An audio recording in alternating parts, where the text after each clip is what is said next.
have to start with the sad news, and it's still continued. The personnel of the Ghana Armed Forces have once again been urged to exercise restraint following the gruesome murder of their colleague in the central region on Monday. The ghastly images being circulated, especially on social media, in the wake of the incident, is said to have incensed some military officers with fears among the public. They may seek to exert their own vengeance on the people of the Denkyira-Obuasi community, where the soldier was said to be lynched. The Chief of Defense Staff, Lieutenant General Akwa, however, told a Deba of personnel of the Ghana Armed Forces Thursday that exercising restraint would demonstrate their professionalism as soldiers, assuring them that justice eventually will prevail. There's more in this report. Soldiers from all ranks in their hundreds gathered at the Bema Hall of the military camp, visibly shaken by the development. Given an opportunity to speak, they did not mince words. While some called for reprisals, others insisted they abandon all operations in the hinterland. The operations that we go, that's forestry duties and those things that we have been doing, assisting them. So I would suggest we leave the work for the police to also carry on so that we come back to our barracks. Okay, please. You who killed by the sword, must the same thing die by the sword, sir? The same thing. That I'll be lynched by the very people that I protect. If I should die on the battlefield, I die like a brave soldier, but not to be lynched. So my question is, what happened to Captain Adams, the wife, the very young children? Does the army have any educational endowment funds for the children? And if they have, to which level? When soldiers fall, we hear a lot of promises, we hear a lot of assurances, including my brother. I'm saying this because I've experienced it. When it was a year for me to visit my brother's grave, I went there and my brother's tombstone wasn't made. It was supposed to be made by the armed forces. I had to pay 300 Ghana cedis to make it available for that 1 year celebration. But a lot of promises were made. So I want to know today, even as of now, nothing has been heard about my brother's estate or anything. But the CDS reminded them it was important that cool heads prevail. That this incident, as I indicated in my speech, is a test of our professional posture, a test of our resilience, a test of how we respond to crisis. We exist, I agree with you, to protect Ghana from external aggression and also to support the police to maintain internal law and order. In a society as vast and as complex as Ghana, occasionally some of these unfortunate incidents will and do occur. The great question is that how do you respond to it? Cool heads must prevail.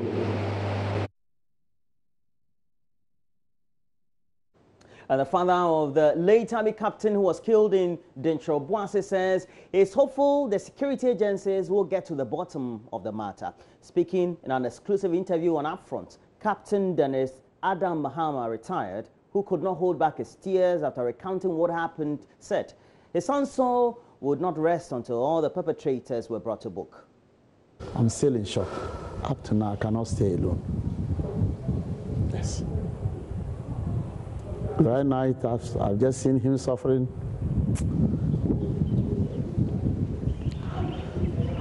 I take the picture off. It comes. It's not the kind of theft that any father will wish for the child, even if the person is prone to the hazards of any job of this sort. Who has given you what you consider to be concrete information about what happened? whose account, whose analysis do you believe currently? The Armed Forces Command came to me on Tuesday. They came to the family on Tuesday morning to announce that they can confirm that the officer they sent on the Galamsey operations was lynched. President has promised, he's giving the instructions, the CDS, the army commander, all the service commanders are up in arms, really up to the task. It is very evident on the ground that they are moving, they are leaving no stone unturned. Well, already we know that President Akufo-Addo says he has directed the police to ensure that none of those found guilty of murdering the late Captain Maxwell Mahama are spared. He described the killing of the army officer as a complete waste of valuable life. Speaking at the Flagstaff House on Thursday, the president expressed his condolences, adding he had asked the vice president to visit the family and the first lady to also console the widow. This is the first time the president is seen to be speaking publicly about Captain Mahama's death after a couple of tweets condemning the attack on Wednesday.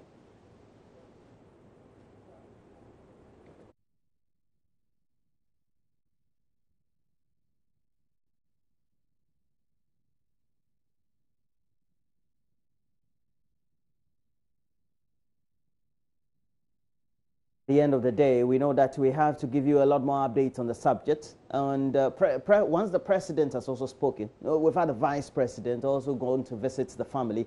We'll give you a lot more updates on what is happening. We'll be joined on the phone lines, I'm sure, pretty shortly by Ohimini, who has pitched himself as well as his crew throughout the week in Denkyira-Obuasi to get the latest update for us. And today, too, you do us the honors of giving us the latest update. And Ohimini is already on the line. Good morning to you, Ohimini.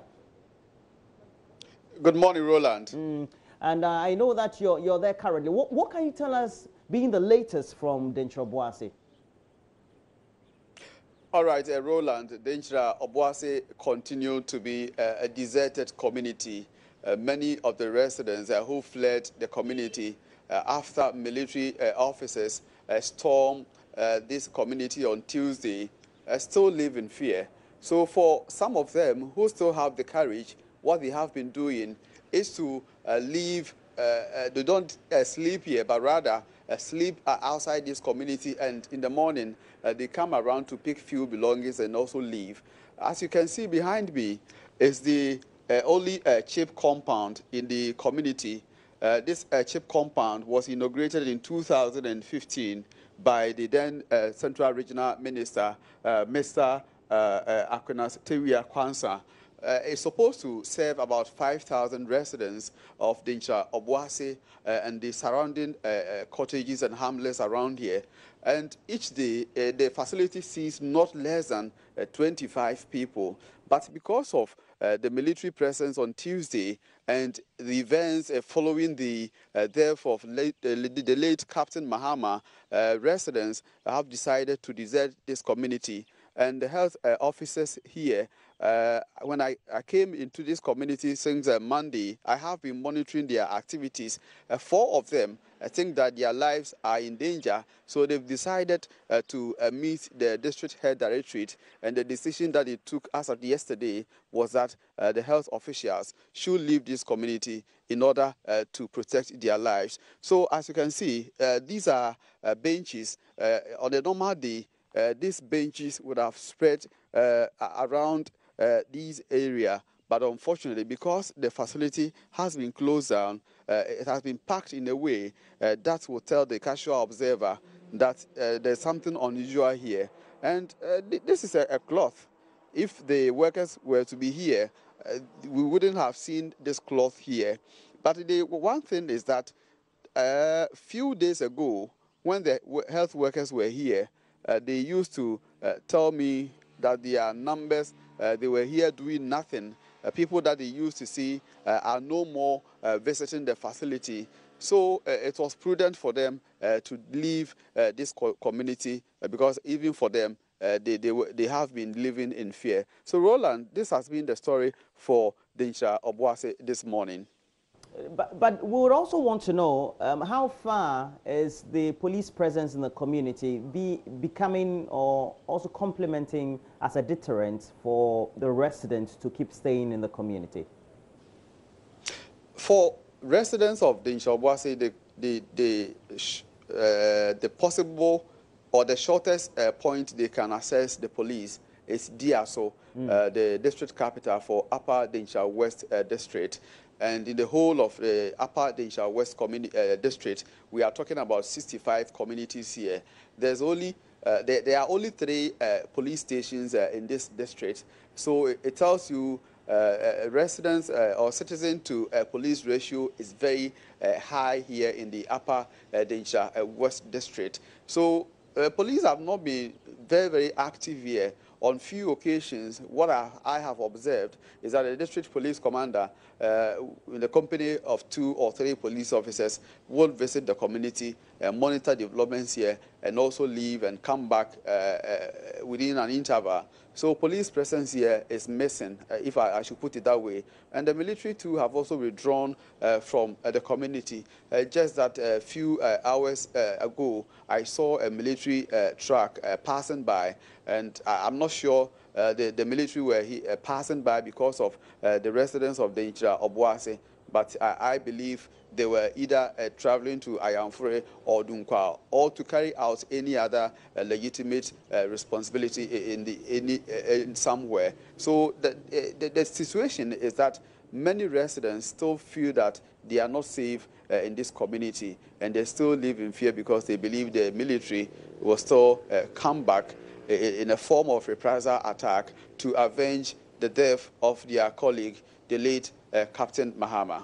Does it mean that the formal announcement we have had in the last 12 hours in the media about the suspension of the DCE of the area seem not to have resonated among the residents of Denkyira? For them, they are aware of this information that the district chief executive, who has been a pillar, somebody who has been in the same line with them, especially on Tuesday when some of them were picked up. The DCE was able to communicate to tell the entire country that he is not happy with the way some of the residents were being treated, those who were picked up. So for them, they are not happy that the district chief executive for Upper Denkyira West, Mr. Daniel Apienin, has been suspended. And few of them think that maybe it's one of those things, yes, because this is an issue that involves somebody's life. And for somebody to lose such a position, it goes a long way to tell them how big or how important this issue is to the country, for the first gentleman of the state, the president, to issue such a statement, such a command to relieve to suspend the DCE of his position. Then it means that they should be known, they should be aware that there is more to the story than what they thought it was initially. Well, thank you very much. Ohimintaria, our correspondent in the community, Denkyira-Obuasi. It is where an army captain was lynched to death on Monday. It was in the early hours of the day, around 8 to about 8:30. We're told that the incident happened already. We've had a series of concerns being raised about the video of the incident being circulated, especially on social media, not only by various members of the public, but also even some news houses. We hope that we'll all exercise a lot more circumspection in this regard. But we have to move on to some of the stories. And the principal of the Bawku Technical Institute is asking government to furnish the school with some infrastructure to ease congestion in classrooms in the school. Paul Atogabania says the congestion is hampering teaching and learning, as students currently are forced to sometimes skip lessons as there are no seats for them to sit on when they are in class. Albert has been following the story and has filed this report. The Bawku Technical Institute, or BTI for short, was established in 1967 by the Roman Catholic Mission. At the time, the aim of establishing the institute was to train mechanics whose job would be the servicing and repairs of the Catholic Mission's vehicles. Therefore, the only course of study that was being offered at the Bawku Technical Institute was automobile engineering technology. The school's population has grown rapidly from 18 students when it first started to a current population of almost 3,000. However, there hasn't been any major increase in infrastructure. This has led to a situation of serious congestion at the dining hall, dormitories, and ICT laboratory. The size of the dining hall is too small because the number they built it for, the capacity which they targeted and built it for, has changed. The population now is about 2,700, but they formerly planned it for a lesser number of students. So because of that, we find it difficult anytime we are coming for meals to be able to take our meals on time and go back to classes. And also during the warm seasons, the weather inside becomes very hot that the students don't feel comfortable. So we have devised a system of eating in batches. First group will go and eat and come out, and the second group have to go and eat. Now, after the first people have finished, the pantry have to quickly clear the place and organize for the next group of students to come and eat. The congestion problem extends to the dormitories and classrooms. This building and construction workshop has been converted into a boys' dormitory to cater for some of the students. At the time of our visit, the senior housemaster was supervising renovations on the building. A house that was created to support the congestions in the various dormitories. We initially had 5 houses, and the congestion was so much. So we had to come and pick the building construction technology workshop to put a temporal workshop, temporal house for them to stay. And the temporal house, you notice that it is highly congested, and we have to put students there because of the dormitory situations. Our students are so many, and some come from far off town, Bawku, and people cannot come from Bolga. You expect them to be day students. So they are boarders, and that is why we have brought them here. The congestion, so really is not easy. Despite the challenges, the students here at the Bawku Technical Institute are pushing on in the pursuit of their dreams. Immaculate and Francisca are among very few girls who are pursuing careers in the male-dominated building and construction as well as plumbing fields. I find it interesting in joining this course because it is a course which, when you offer, we ensure good sanitation and provision of potable water for consumption. From other people's view, they think the course is meant for boys, but I find it interesting because I like the course, and there is a saying that what men can do it better. No one forced me. It was my own interest of joining the course.